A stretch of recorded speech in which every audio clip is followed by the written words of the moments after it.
So hi hello ಸ್ನೇಹಿತರೆ, good morning. ಹೊಸ ವಿಡಿಯೋಗೆ ಸ್ವಾಗತ ಸುಸ್ವಾಗತ. ಇವತ್ತು 18ನೇ ತಾರೀಕು ಸಂಡೇ.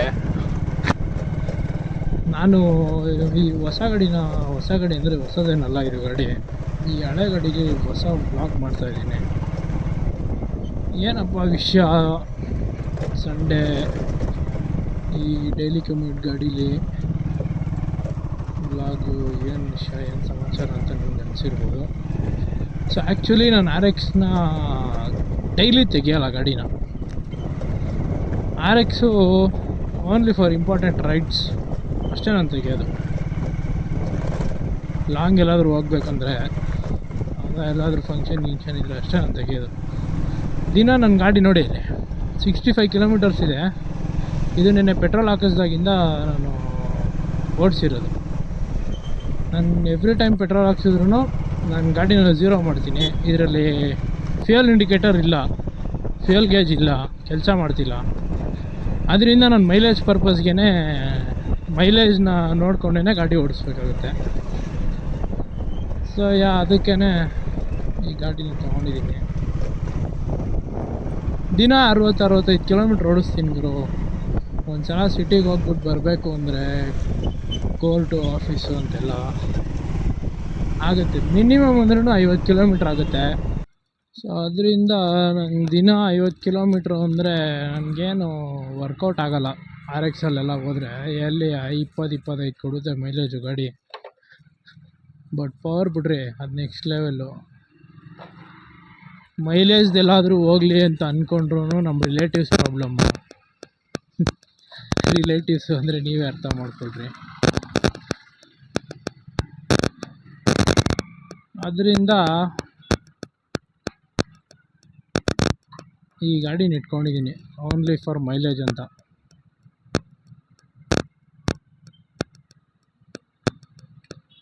ನನ್ನ ಫೋನ್ ಆ್ಯಂಗಲ್ ಚೆಕ್ ಮಾಡಬೇಕಿತ್ತು, ಮಾಡಿಬಿಡಲಿಲ್ವಾ?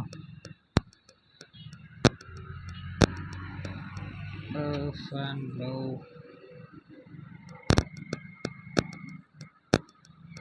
ಸೊ ಈ ಗಾಡೀಲಿ ಇನ್ನೂ ಏನೇನು ಕೆಲಸ ಮಾಡಿಸ್ತಾ ಇದೀವಿ ಅಂದರೆ, ಲಾಸ್ಟ್ ಟೈಮು ಇದು BS6 ಗಾಡಿ. BS6ಅಲ್ಲಿ ನನಗೆ ಫ್ಯೂಯಲ್ ಇಂಜೆಕ್ಟ್ರ್ ಎಲ್ಲ ಫುಲ್ ಹೆವಿ ಪ್ರಾಬ್ಲಮ್ ಕೊಡ್ತಾಯಿತ್ತು. ಅದಕ್ಕೆ ಫ್ಯೂಯಲ್ ಇಂಜೆಕ್ಟ್ರ್ ಎಲ್ಲ ತೆಗೆಸ್ಬಿಟ್ಟು BS3 ಕನ್ವರ್ಟ್ ಮಾಡಿಸಿದ್ದೀನಿ. BS3 BS4 ಕನ್ವರ್ಟ್ ಮಾಡಿಸಿದ್ದೀನಿ. ಫ್ಯೂಯಲ್ ಇಂಜೆಕ್ಟ್ರ್ ಇಲ್ಲ, ಗಾಡೀಲಿರೋದು ಕಾರ್ಬೊರೇಟ್ರು. ಇದಕ್ಕೆ ಪೆಟ್ರೋಲ್ ಟ್ಯಾಂಕ್ಗೆ ಒಂದು ಹೋಲ್ ಮಾಡಿಬಿಟ್ಟು ಈಗ ಆ್ಯಕ್ಟಿವ್ ಅದೆಲ್ಲ ಪ್ರೆಷರ್, ಏರ್ ಪ್ರೆಷರಿಂದ ಪೆಟ್ರೋಲ್ ಆಚೆ ಬರುತ್ತೆ. ನಿಮ್ಗೆ ಯಾರ್ಯಾರು ಗೊತ್ತಿರುತ್ತೋ ಅವ್ರಿಗೆ ಗೊತ್ತಿರುತ್ತೆ ಮೋಸ್ಟ್ಲಿ. ಆ ಥರ ಸಿಸ್ಟಮ್ ಮಾಡಿಸಿರೋದು ಇದಕ್ಕೆ. ನಾವು ವಾಲ್ವ್ ಹಾಕಿಸ್ಬೇಕು ಅಂದರೆ ತಲೆನೋವು.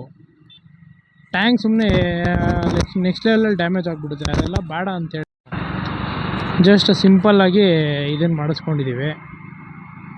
ನೆಕ್ಸ್ಟ್ ಈಗ ಸರ್ವೀಸಿಗೆ ಬಿಡಬೇಕು. ನನ್ನ ಗಾಡಿ 4 ಸ್ಟ್ರೋಕ್ ಗಾಡಿಗಳೆಲ್ಲ ಸರ್ವೀಸ್ ಮಾಡಿಸ್ಬೇಕು ಅಂದರೆ ಇಲ್ಲಿ ರವಿ ಅಣ್ಣ ಅಂತ ಇದ್ದಾರೆ, ಸೊಂಡೆಗೊಪ್ಪ ಬೈಪಾಸ್ ಹತ್ರ. ಅವ್ರ ಹತ್ರ ಬಿಡ್ತೀನಿ. ಅವ್ರ ಹತ್ರ ಬಿಟ್ಟರೆ ನನಗೆ ಸ್ಯಾಟಿಸ್ಫ್ಯಾಕ್ಷನ್ ಆಗುತ್ತೆ ಒಂದೊಂದು ಸಲ. ಆ್ಯಕ್ಚುಲಿ ಯಾವಾಗಲೂ ಸ್ಯಾಟಿಸ್ಫೈ ಆಗುತ್ತೆ, ಬಟ್ ಒಂದೊಂದು ಸಲ ಮಾತ್ರ ಎಡವಟ್ ಮಾಡ್ತಾರೆ ಅಣ್ಣ, ಅದೊಂದು ಬೇಜಾರು.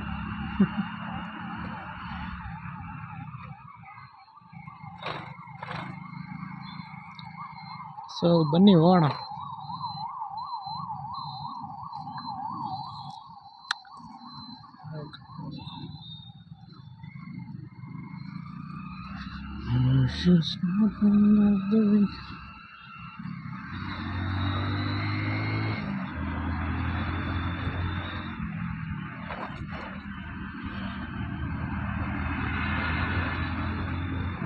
ಸೊ ಈ ಗಾಡಿ ಏನೇನು ಮಾಡಿಸ್ಬೇಕು ಅಂತ ಹೇಳಿಲ್ಲಲ್ಲ ನಾನು. ಈ ಗಾಡಿಗೆ ನಾವು ಈಗ ಮಾಡಿಸ್ತಾ ಇರೋದು ಜನರಲ್ ಸರ್ವಿಸ್ ಒಂದು, ಅಂದರೆ oil change, air filter cleaning, oil filter change ಅಥವಾ ಕ್ಲೀನು ಅದೆಲ್ಲ ಮಾಡಿಸ್ತೀನಿ. ಅದಾದಮೇಲೆ ಡೂಮ್ ಎಲ್ಲ ಅಲ್ಲಾಡ್ತಾ ಇದೆ, ಅದೊಂದು ಸ್ವಲ್ಪ ಟೈಟ್ ಮಾಡಿಸ್ಬೇಕು. ಅದಾದಮೇಲೆ ಫೋರ್ಕ್ ಆಯಿಲ್ ಸೀಲ್ ಹೋಗಿದೆಯಾ ಏನಾಗಿದೆಯಾ ಗೊತ್ತಿಲ್ಲ, ಚೆಕ್ ಮಾಡಿಸ್ಬೇಕು ಅದನ್ನು. Chains cover or chains packet ಅದೊಂದು ರೆಡಿ ಮಾಡಿಸ್ಬೇಕು. ಚೈನು ಹೆವಿ ಸೌಂಡ್ ಬರ್ತಾ ಇದೆ ನನ್ನ ಗಾಡಿದು.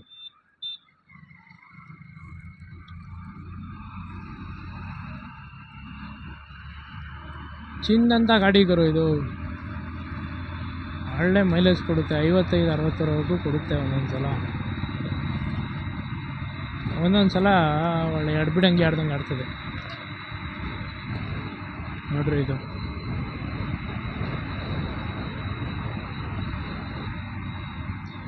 ಅದೇನೋ ಗೊತ್ತಿಲ್ಲ, ಬೇಜಾನ್ ಗಾಡಿಗಳು ನೋಡಿದ್ದೀನಿ. ಡೈಲಿ ಕಮ್ಯೂಟಿಗೆ ಇಟ್ಕೊಂಡಿರೋ ಗಾಡಿಗಳು ಇಲ್ಲ, ಯಾವುದು ಪರ್ಫೆಕ್ಟಾಗಂತೂ ಇರೋಲ್ಲ. ಏನೋ ಒಂದು ಎಡವಟ್ಟು ಇದ್ದೇ ಇರುತ್ತೆ. ಅದು ಹಂಗೆ ನನ್ನ ಗಾಡಿನೂ. ಇಲ್ಲಿ ನೋಡ್ರಿ, ಇದು ಅಲ್ಲಾಡ್ತದ, ಇದು ಹೊಡೆದೋಗೈತೆ.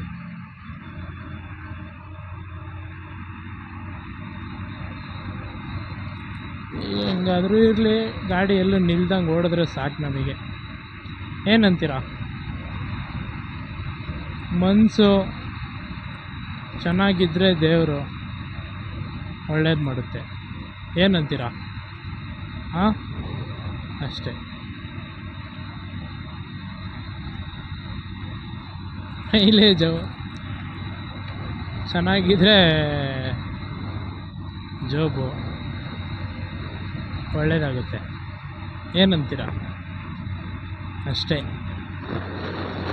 ಸ್ಕಾರ್ಪಿಯೋ ಏನು ಸೈಕಾಗೈತೆ ಡೆಬಿಲು. ನಂಗೆ ಅದೇನೋ ತಾರ್ ಮೇಲೆ ಸ್ಟಾರ್ಟಿಂಗ್ ಇದ್ದಿದ್ದು ಇಂಟ್ರೆಸ್ಟು, ಈ ನಡುವೆ ಯಾಕೋ ತಾರ್ ಮೇಲೆ ಇಂಟ್ರೆಸ್ಟೇ ಇಲ್ಲ. ಒಂದೇ ರೀಸನ್ನು, ಇಲ್ಲಿ ನೋಡ್ರಿ, 2 ಡಿಫ್ರೆಂಟ್ ಥಾರ್ಸ್.